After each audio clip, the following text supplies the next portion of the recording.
Nah, saudara, satu bagian yang diminta untuk saya boleh berbagi kepada saudara adalah dari Yakobus pasal yang kedua, ayat 14 sampai 19. Saya akan bacakan bagi kita semua surat Yakobus pasal yang kedua, ayat 14 sampai 19. Saya bacakan saudara untuk kita semua, demikian firman Tuhan. Yakobus 2 dari mulai ayat yang ke-14. Apakah gunanya saudara-saudaraku jika seorang mengatakan bahwa ia mempunyai iman padahal ia tidak mempunyai perbuatan? Dapatkah iman itu menyelamatkan dia? Jika seorang saudara atau saudari tidak mempunyai pakaian dan kekurangan makanan sehari-hari dan seorang dari antara kamu berkata, "Selamat jalan, kenakanlah kain panas dan makanlah sampai kenyang," tetapi ia tidak memberikan kepadanya apa yang perlu bagi tubuhnya, apakah gunanya itu? Demikian juga halnya dengan iman. Jika iman itu tidak disertai perbuatan, maka iman itu pada hakikatnya adalah mati. Tetapi mungkin ada orang berkata, "Padamu ada iman dan padaku ada perbuatan." Aku akan menjawab dia, "Tunjukkanlah kepadaku imanmu itu tanpa perbuatan, dan aku akan menunjukkan kepadamu imanku dari perbuatan-perbuatanku." Engkau percaya bahwa hanya ada satu Allah saja, itu baik. Tetapi setan-setan pun juga percaya akan hal itu, dan mereka gemetar. Sampai demikian jauh saudara pembacaan bagian firman Tuhan. Nah, saudara, seorang pendeta satu kali bercerita begini. Dia melihat sebuah kartun yang menggambarkan sebuah gereja dengan billboard besar begitu, yang mengiklankan pelayanan dari gereja itu. Dan tulisan di billboard itu saudara adalah begini: komitmen di gereja ini lebih sedikit 24%. Perpuluhan cukup 7,5%. Khotbah 15 menit. Ibadah 45 menit. Hanya ada 8 perintah Allah di sini, bukan 10, dan silakan pilih sendiri yang mana. Begitu iklannya begitu. Nah, saudara, namanya juga kartun, saudara ya. Nah, saya pikir saudara, kalau saya boleh tambahkan iklan gereja mungkin begini. Gedung megah, kursi empuk begitu ya. Musik, lighting meneduhkan. Ada acara piknik, barbeque, olahraga, konser dan lain-lain. Program menarik untuk segala usia. Nah, kira-kira begitu. Saudara, ini yang banyak dijual oleh gereja hari ini. Nah, saya nggak tahu saudara kalau mau bikin iklan gereja saudara pasangnya apa begitu. Saudara, tetapi walaupun ini memang sesuatu yang tidak terjadi, saudara, tidak betul-betul terjadi ada gereja pasang iklan seperti itu. Tetapi saudara, tidak ada berita Injil yang jelas. Dan sayangnya saudara, memang banyak gereja walaupun tidak mengiklankan seperti itu, sebetulnya itu yang ditawarkan. Tidak ada pengajaran yang mengubahkan pikiran, tidak ada hati yang dibakar dan komitmen yang dituntut dari orang-orang yang datang. Maka sangat banyak saudara sebetulnya orang-orang di dalam gereja hari ini yang tidak punya iman yang sesungguhnya. Sangat memprihatinkan. Saudara, keprihatinan yang serupa dialami oleh Yakobus pada waktu itu. Karena waktu itu saudara juga banyak orang yang mengaku Kristen, tetapi hidupnya tidak lagi jelas bedanya dengan orang-orang yang belum percaya. Maka Yakobus ingin menekankan apa itu iman yang sesungguhnya. Nah, saudara, saya tidak tahu apakah saudara aware, tapi ada beberapa bagian di dalam Alkitab yang banyak disorot karena dianggap berkontradiksi satu dengan yang lainnya. Saudara mungkin seringkali juga mendengar orang-orang berkata seperti itu. Kontradiksi, saudara, itu berarti bertentangan, tidak konsisten, tidak cocok begitu. Misalnya saudara, Paulus berkata begini, "Barang siapa berseru kepada nama Tuhan akan diselamatkan." Berseru kepada nama Tuhan diselamatkan. Di bagian lain Tuhan Yesus berkata, "Barang siapa menghujat Roh Kudus tidak akan diampuni." Nah, saudara, maka orang bilang ini kontradiksi. Siapa yang berseru kepada nama Tuhan diampuni, lalu dikatakan ada yang tidak diampuni kalau melakukan ini, begitu. Saudara, orang katakan itu kontradiksi. Saudara, ada beberapa bagian Alkitab yang seperti itu. Tetapi saudara, Alkitab diinspirasikan oleh Allah. Dan tidak mungkin Allah sebentar ngomong A, sebentar ngomong B, pelitat-pelintut saudara, lalu kemudian bertentangan, tidak mungkin. Maka saudara, Alkitab sebetulnya tidak mengandung kontradiksi, tetapi paradoks. Artinya seperti berkontradiksi, padahal tidak. Nah, salah satu bagian saudara seperti itu, yang boleh dikatakan paling terkenal, adalah bagian yang kita baca hari ini. Kenapa saudara? Karena di sini Yakobus menekankan iman tanpa perbuatan adalah mati. Artinya saudara, iman saja, kalau kita membaca sekilas, iman saja tidak cukup. Padahal saudara kalau kita baca tulisan Rasul Paulus, dia sangat menekankan bahwa keselamatan hanya karena iman, bukan perbuatan. Nah saudara, tetapi ini adalah paradoks, seperti kontradiksi, padahal tidak. Nah mari saudara coba kita perhatikan bagian ini dengan lebih detail. Saudara, Yakobus mulai dengan memberikan sebuah pertanyaan yang sangat tajam. Dia berkata begini, apakah gunanya jika seorang mengatakan dia punya iman, padahal tidak punya perbuatan? Kemudian dia menyambung, dapatkah iman itu menyelamatkan dia? Saudara, sekilas kalau kita baca ini, kesannya adalah Yakobus berkata iman saja tidak cukup untuk menyelamatkan. Betul nggak saudara ya? Kesannya begitu. Apa gunanya kata Yakobus, iman tanpa perbuatan. Di ayat 24 saudara dia akan ulangi lagi ini. Dia berkata begini, manusia dibenarkan karena perbuatan-perbuatannya dan bukan hanya karena iman. Dia katakan begitu. Saudara, maka membaca bagian ini, tidak heran saudara kalau kemudian banyak orang berpikir bahwa Yakobus memang bertentangan dengan Paulus yang mengatakan keselamatan hanya karena iman. Begitu tajam sekali saudara perbedaan ini, sampai Martin Luther sampai mempertanyakan apakah surat Yakobus termasuk dalam Alkitab. Wow saudara, sampai dia mempertanyakan begitu karena dia merasa ini sesuatu yang aneh. Tapi saudara, surat Yakobus jelas tidak berkontradiksi dengan surat Paulus. Allah yang sama yang menuntun Paulus menulis suratnya, juga adalah Allah yang sama yang menuntun Yakobus menulis suratnya. Dan saya kira hari ini hampir semua ahli Alkitab setuju bahwa Martin Luther salah mengerti surat Yakobus. Karena saudara, kalau Paulus mengajarkan hubungan iman dan perbuatan sebelum orang percaya kepada Yesus, maka Yakobus mengajarkan hubungan iman dan perbuatan setelah orang percaya kepada Yesus. Saudara, Paulus menekankan tidak ada peran perbuatan, jasa, kelakuan manusia sebelum seorang percaya, karena itu tidak akan menyelamatkan. Paulus sedang melawan konsep yang salah tentang keselamatan waktu itu. Tapi Yakobus menekankan bahwa setelah orang percaya, setelah orang diselamatkan, maka iman itu pasti akan menghasilkan perbuatan. Karena Yakobus sedang melawan konsep iman yang palsu. Maka kalau Paulus berkata perbuatan tidak akan bisa membawa kita kepada Kristus, Yakobus berkata perbuatan harus dilakukan setelah percaya kepada Kristus. Saudara, mari kita perhatikan lagi ayat 14. Apa yang dimaksud Yakobus dengan iman di situ? Saudara, Yakobus tidak mengatakan begini, apakah gunanya seorang punya iman padahal tidak punya perbuatan? Tidak, saudara, Yakobus tidak ngomong gitu. Kalau saudara perhatikan dengan detail, Yakobus bilang begini, jika seorang mengatakan atau mengklaim dia punya iman, padahal tidak punya perbuatan, apa gunanya? Saudara, ini beda sekali kalimatnya. Klaim punya iman, tidak sama dengan iman. Orang ini klaim punya iman, tapi dia tidak punya perbuatan. Bagi Yakobus itu hanya bukti bahwa sebetulnya orang itu memang tidak punya iman. Maka Yakobus bertanya begini, dapatkah iman seperti itu menyelamatkan dia?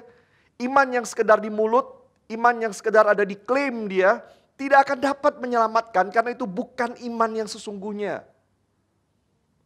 Lalu apa yang dimaksud Yakobus dengan perbuatan? Saudara, perbuatan yang dimaksud Yakobus adalah perbuatan iman. Yaitu perbuatan yang lahir dari iman. Perbuatan yang tidak bisa dipisahkan dari iman. Sama seperti api pasti menghasilkan panas, manusia yang hidup pasti akan bernafas, maka orang yang beriman pasti akan melakukan perbuatan iman. Tanpa perbuatan iman itu, tanda memang tidak ada iman. Lalu di ayat 15, Yakobus memberikan contoh apa yang dia maksud. Dia berkata begini, jika seorang saudara atau saudari tidak mempunyai makanan dan kekurangan makanan sehari-hari, artinya jika ada orang yang di dalam keadaan miskin dan sangat membutuhkan pertolongan, lalu dia berkata, salah seorang dari antara kamu berkata, selamat jalan, kenakanlah kain panas, makan sampai kenyang. Hanya ngomong saja tanpa memberikan apapun, Yakobus bertanya, apa gunanya itu? Dia menyebut orang yang kekurangan ini, saudara atau saudari. Sebutan bagi sesama orang percaya. Artinya Yakobus berkata, kalau ada seorang di antaramu, teman gerejamu, sesama saudara seiman, yang beribadah bersamamu, terima perjamuan kudus bersama denganmu. Dia tidak punya pakaian yang layak, tidak punya makanan. Lalu kamu hanya berkata kepada dia, pakai baju yang layak, makan sampai kenyang, tapi tidak kasih apa-apa. Yakobus bertanya, apa gunanya? Iman macam apa itu? Maka ayat 17 saudara dia menyimpulkan, demikian juga halnya dengan iman. Jika iman tidak disertai perbuatan, maka iman itu pada hakikatnya adalah mati. Dan yang mati bukan di luar, tetapi di dalam. Karena tidak adanya perbuatan iman adalah tanda yang sangat powerful bahwa iman yang di dalam itu palsu. Tidak ada iman. Ayat 18-19. Yakobus kemudian membongkar kesalahan konsep tentang iman yang palsu ini. Nah, saya berharap saudara masih mengikuti saya sambil buka Alkitab saudara ya. Saya nyebut ayatnya. Ayat 18-19, saudara kalau perhatikan di sana dia bongkar kesalahan konsep tentang iman yang palsu ini. Yang pertama, ada konsep bahwa ada dua jalan mendekati Tuhan. Ada yang datang dengan iman, ada yang datang dengan perbuatan. Ada orang yang percaya dengan menunjukkan iman, ada yang menunjukkan perbuatan. Ini kesalahan konsep. Ayat 18, saya ingin kulik sedikit. Sebetulnya ayat itu sulit dimengerti. Harusnya Yakobus berkata begini, saudara ya. Saudara mungkin tadi kita baca cepat, kita tidak terlalu perhatikan. Harusnya Yakobus berkata begini. Mungkin ada orang berkata, padamu ada perbuatan, padaku ada iman. Jadi ini orang yang ngaku-ngaku punya iman, harusnya begitu. Baru kemudian Yakobus bilang, tunjukkan yang kamu sebut iman itu tanpa perbuatan. Aku akan tunjukkan iman yang sesungguhnya melalui perbuatan. Harusnya begitu. Tapi Yakobus nggak ngomong begitu. Dia tulisnya begini saudara. Orang itu berkata, padamu ada iman, padaku ada perbuatan. Jadi ini orang yang justru punya perbuatan. Dan saudara ini membingungkan. Kalau saudara membaca tafsiran Alkitab, beberapa tafsiran pasti nafsirnya lain-lain saudara. Ada banyak penjelasan, tapi mungkin yang paling sederhana adalah Yakobus akan berkata begini. Ada orang yang bilang punya perbuatan. Ada orang yang bilang punya iman. Dengan kata lain dua hal itu dipisahkan dan inilah konsep yang salah. Ada orang yang lebih suka teologi, bicara tentang iman, menceritakan apa yang dia percaya, berapologetik mungkin. Tapi ada yang lebih suka yang praktis, perbuatan baik, pelayanan sosial, tindakan nyata. Kita memang beda tapi sama-sama untuk Tuhan. Omong kosong. Maka Yakobus berkata, tunjukkan padaku bagaimana bisa ada iman tanpa perbuatan. Tidak bisa dipisahkan. Ini yang pertama, kesalahan konsep yang dia bongkar. Yang kedua, di ayat 19 Yakobus menantang konsep lain, konsep yang salah dari iman yang palsu ini, yaitu iman adalah menerima doktrin atau pengajaran tertentu. Saudara Yakobus berkata gini, engkau percaya hanya ada satu Allah saja, itu baik. Saudara kalimat ini adalah jantung iman dari agama Yahudi. Ini dituliskan di dalam Ulangan pasal 6. Kalimat yang selalu diucapkan oleh orang Yahudi. Dengar hai Israel, Tuhan itu Allah kita, Tuhan itu Esa satu. Kalimat ini diucapkan oleh orang Yahudi tiap-tiap hari, jantung iman mereka. Dan Yakobus berkata, kamu percaya itu, doktrin itu, baik. Tapi kemudian dia berkata sesuatu yang mengejutkan. Setan-setan juga percaya hal itu. Wow. Saudara, Yesus pernah memberikan contoh tentang seorang yang berseru kepadanya. Tuhan, Tuhan, 2 kali. Dan kalimat ini sangat menarik. Karena artinya orang ini di mulutnya menghormati Yesus. Dia menyebut Yesus sebagai Tuhan. Dan orang ini juga punya pengakuan iman yang benar karena dia percaya Yesus adalah Tuhan. Ditambah lagi dia bersemangat untuk Yesus. Sehingga dia bukan sebut 1 kali tapi 2 kali. Tuhan, Tuhan. Seakan-akan dia ingin menarik perhatian orang betapa dia bersungguh-sungguh kepada Tuhan. Dan pengakuan ini tidak dibuat di tempat tertutup sebagai pengakuan pribadi. Tetapi dia mengumumkannya di depan publik, di depan banyak orang. Dia mengaku Tuhan, Tuhan dengan bersemangat. Yesus bahkan berkata orang ini bernubuat demi nama Tuhan, mengusir setan demi nama Tuhan, mengadakan banyak mujizat demi nama Tuhan. Orang seperti apa ini? Saya yakin saudara kalau ada orang seperti ini hari ini kita lihat, kita pasti menganggap dia orang Kristen yang baik. Begitu kan saudara? Pasti. Semangat. Pengakuan iman benar. Pelayanan luar biasa. Orang ini saudara menunjukkan dengan mulutnya, Dia menghormati Yesus, dia percaya Yesus, dia bersemangat untuk Yesus. Apa yang salah dengan semua itu? Tidak ada yang salah kelihatannya. Sangat baik malah. Tetapi sesungguhnya semuanya salah. Karena ada masalah yang sangat besar di situ. Yesus berkata tidak semua orang yang seperti itu akan masuk ke dalam kerajaan surga. Ini sangat mengerikan. Orang ini membuat pengakuan yang luar biasa tentang Yesus. Tetapi ketika gantian Yesus yang membuat pengakuan tentang dia. Yesus berkata, aku tidak kenal kamu. Mengerikan sekali saudara. Saudara, ini bukankah persis seperti sebuah logika sederhana? Saya kadang-kadang menjelaskannya begini. Kita bisa berkata semua ayam pasti berkaki dua. Ya dong saudara ya, kecuali kalau ada yang aneh begitu ayamnya. Tapi jangan dibalik. Karena tidak semua yang berkaki dua adalah ayam. Kita juga kakinya dua. Begitu. Orang Kristen akan menunjukkan dengan mulutnya. Dia menghormati Yesus, dia percaya Yesus, dia bersemangat untuk Yesus. Tapi jangan dibalik. Kalau ada orang yang menunjukkan dengan mulutnya menghormati Yesus, percaya Yesus, bersemangat untuk Yesus, maka dia pasti orang Kristen, belum tentu. Jangan dibalik. Maka seorang pendeta, saudara bernama Ken Hugh, dia berkata begini, memang terlalu gampang sebetulnya. Kita sebagai orang Kristen ini terlalu gampang menilai orang lain, termasuk menilai diri kita sendiri, bahwa kita adalah orang Kristen yang baik. Terlalu gampang. Bagaimana caranya?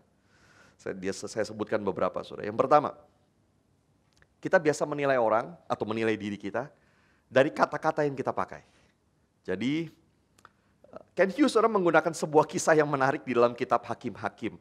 Yaitu begini, ketika orang Gilead dan Efraim itu berperang, orang Gilead itu minta begini, setiap orang yang lewat sini harus mengucapkan Shibolet.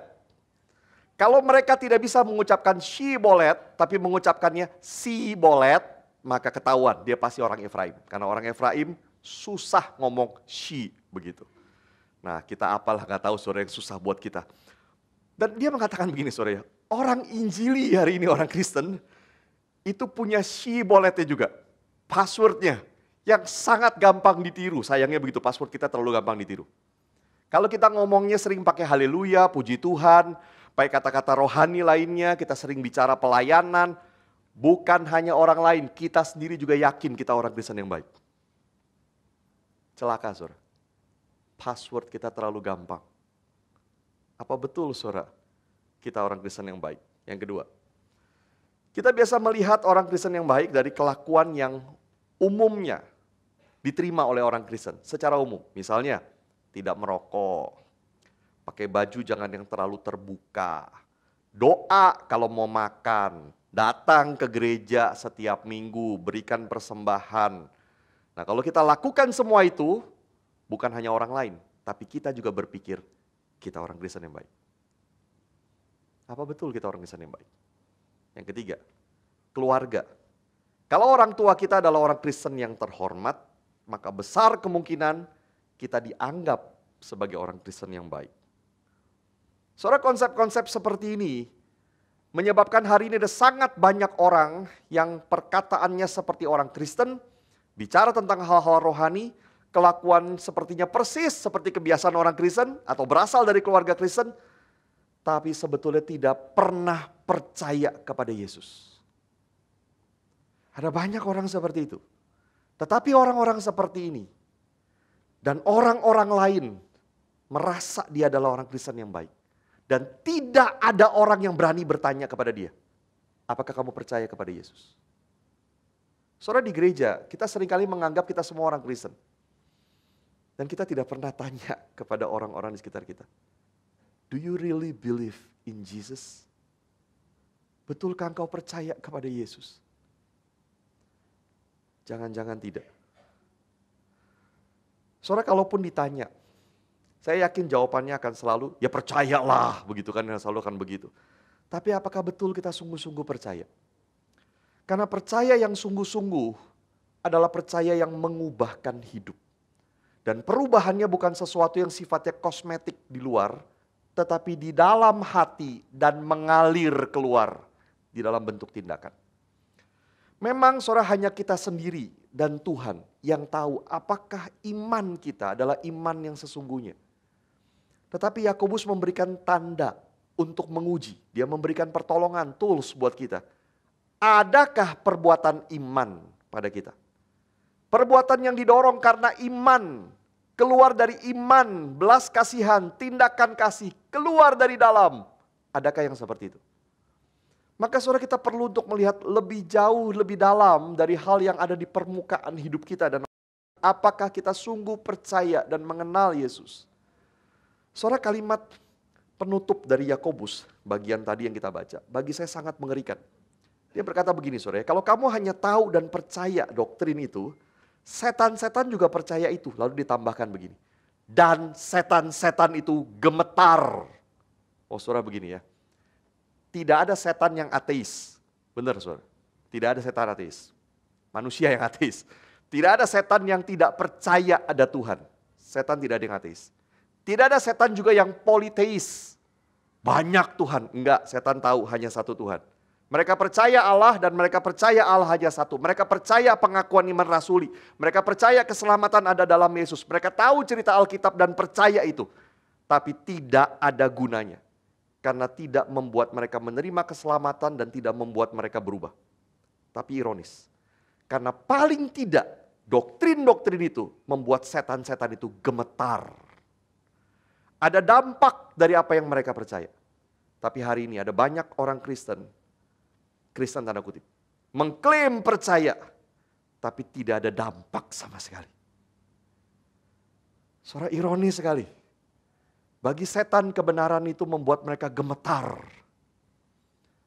Bagaimana bagi kita? Kalau tidak ada dampak sama sekali. Bisakah kita berkata, saya orang Kristen, percaya kepada Yesus, menerima dia di dalam hati sebagai Tuhan saya? Saya ingin menutup dengan dua hal. Yang pertama, banyak orang saudara fokus pada perbuatan, dan itu salah. Seperti tadi saya katakan begini, kata-katanya misalnya, kelakuannya dengan standar umum yang diterima orang Kristen, keluarganya begitu ya, lalu dia fokus kepada perbuatan itu. Atau kita selalu bisa melihat contoh lain misalnya begini, apakah orang itu ke gereja? Apakah dia ikut pembinaan? Apakah dia rajin baca renungan? Lalu kita katakan kalau dia lakukan itu, oh ini pasti orang Kristen yang baik. Soalnya ini bukan saja salah, tapi bahaya. Kemarin sore ya, ada seorang teman sharing dalam pembinaan, lalu dikasih ilustrasi begini. Kalau kita lihat pohon, ada buah mangga, begitu. Lalu kita pengen punya pohon dengan buah apel. Ya bukan karena kita nggak doyan mangga lah, tapi anggaplah begitu ya. Ada pohon buah mangga, kita pengen pohon buah apel. Apa yang harus kita lakukan? Ganti pohonnya bukan? Akarnya, pohonnya, semuanya berubah. Hasilnya pasti berubah. Tapi yang banyak dilakukan orang Kristen adalah ganti buahnya saja. Dia potong mangganya, dia tempel pakai solatip buah apelnya di situ. Maka sebentar saja apel itu jatuh, keluar lagi mangga dari situ. Nah saudara, itu yang terjadi dengan hidup kita. Kelakuan kita berantakan, yang perlu dirubah adalah hati kita dulu. Apakah kita sungguh punya iman, percaya kepada Yesus Kristus yang mati menebus dosa kita? Kalau kita sudah percaya, pertanyaan lagi, apakah kita sungguh membuang segala berhala dalam hati kita? Kecintaan kepada yang lain dari dalam hati kita dan betul-betul hanya menuhankan Kristus. Kalau akarnya, pohonnya tidak diganti, percuma. Buah yang lama akan terus keluar lagi dan keluar lagi. Kalau kita fokus hanya pada perbuatan, salah besar. Tapi yang kedua, sebaliknya. Banyak orang yang mengklaim apa yang di dalam tanpa pernah ada buahnya. Dan ini yang ditegur oleh Yakobus dalam bagian ini. Saudara, Yakobus tidak mengatakan kita dibenarkan oleh iman plus perbuatan. Tidak saudara. Dia setuju dengan Paulus, kita dibenarkan hanya karena iman. Tapi dia tahu ada iman yang palsu, yang tidak menghasilkan perbuatan. Waktu Paulus satu kali ditanya, di dalam Kisah Para Rasul 16. Apa yang harus kami lakukan untuk diselamatkan? Dia menjawab gini, percayalah kepada Tuhan Yesus dan engkau akan diselamatkan. Believe in the Lord Jesus Saudara, istilah ini di sini, believe in the Lord Jesus. Saudara, kalimat itu di situ berarti seperti tergerak, bergerak dan bersandar kepada Yesus. Believe in the Lord Jesus. Percayalah seperti bergerak dan bersandar nyender kepada Tuhan Yesus. Kamu akan diselamatkan. Kita menyenderkan semuanya kepada Yesus. Saudara mungkin sudah banyak tahu tentang kekristenan, tentang banyak ayat Alkitab, tapi betulkah saudara bersandar sepenuhnya kepada Yesus? Kalau kau hanya percaya di dalam otakmu, berbeda sekali dengan kau betul-betul menyerahkan dirimu kepada Yesus. Satu-satunya perbuatan yang perlu dilakukan seseorang sebelum percaya adalah percaya. Itu perbuatan satu-satu yang perlu dilakukan oleh orang sebelum percaya. Percaya. Tapi setelah itu, iman yang sesungguhnya akan mendorong perbuatan iman terus-menerus, mengalir terus buahnya keluar sampai dia berjumpa dengan Kristus. Saudara, iman seperti apa yang kita punya? Biarlah masing-masing kita kembali saudara melihat diri kita. Hanya kita dan Tuhan yang tahu. Betulkah kita sungguh-sungguh percaya kepada Yesus? Adakah perbuatan iman keluar dari iman, mengalir dari dalam, dari hidup kita? Mari kita tundukkan kepala.